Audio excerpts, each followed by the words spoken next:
Welcome to a very popular module of Introduction to Mining Engineering. I'm your instructor, Dr. Shekhar Bhattacharyya. Today, our focus is on the science and craft of blasting, a controlled, engineered process essential to modern mining.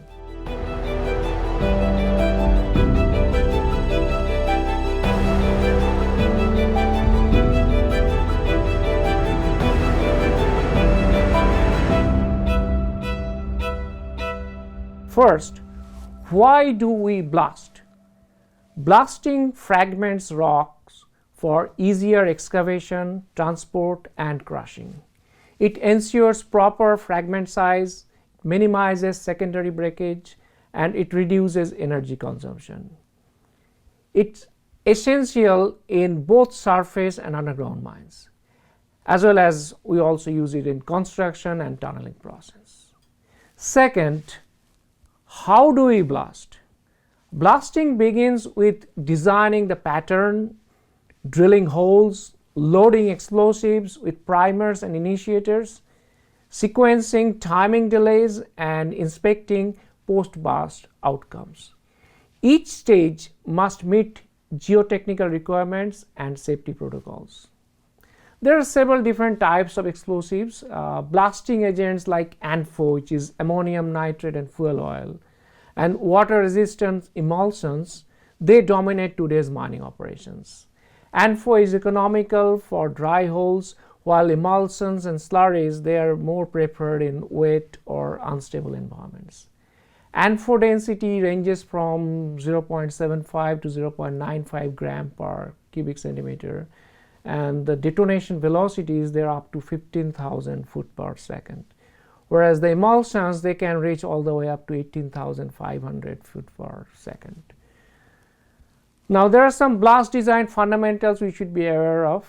Engineers must determine the burden, spacing, stemming, hole diameter, powder factor, and sequencing.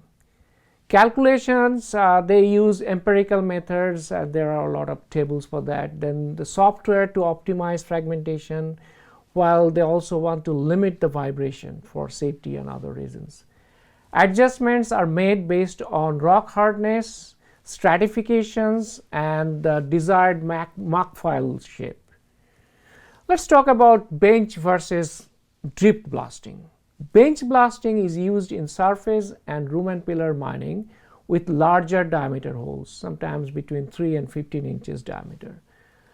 Drift blasting is used in tunneling and underground headings with typically smaller diameter, maybe from 1.75 to 3 inches, sometimes larger. Now, the design varies with face orientation and dimensions of the opening. How do we initiate and we do the timing for these systems? There are non-electric systems like shock tube detonators. They are common for safety and reliability. Then there are electronic detonators. They offer high precision and timing flexibility. You can even use a USB drive to do that nowadays.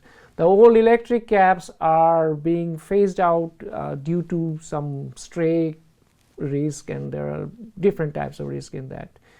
Delay timing, they ensure that even fragmentation is done and you can control over the energy. Now, there are some safety and collateral effects we need to know about. The key hazards include fly rock, which is rock coming out of there, then the air blast, which cause a lot of damage to glass on the buildings and things like that. Then there are overbreaking, misfires, then toxic fumes, and few other things which are also dangerous for the workers. Proper stemming and timing control and the use of blast mats or shields, they can mitigate some of the risk. Blasting must comply with MSHA, which is Mine Safety and Health Administration, their regulations, and site-specific safety standards. There are also federal and state standards and many other standards you have to listen to. Let's talk about environmental and social responsibility. Blasting may affect nearby communities through vibration, noise, and dust, of course. Engineers must plan community notifications, vibration limits, blast timing, that is avoiding school hours or late night, and also the groundwater nitrate management. Regarding post-blast monitoring and analysis, the engineers inspect the muck pile, measure particle size distribution, and evaluate any deviation from the design. Vibration monitors and gas detectors, they ensure compliance. Learnings are used to refine the future blast. There are innovations in blasting, and it's a really interesting topic. New technologies include drone-based surveys, laser scanning, AI-powered blast simulators, and wearable devices for crew vibration exposure. These enable real-time feedback. Better design and enhanced environmental compliance are ensured through them. Now, talking about careers and your responsibilities as an engineer, blasting engineers work in mines, construction firms, explosive manufacturers, and also the regulatory bodies.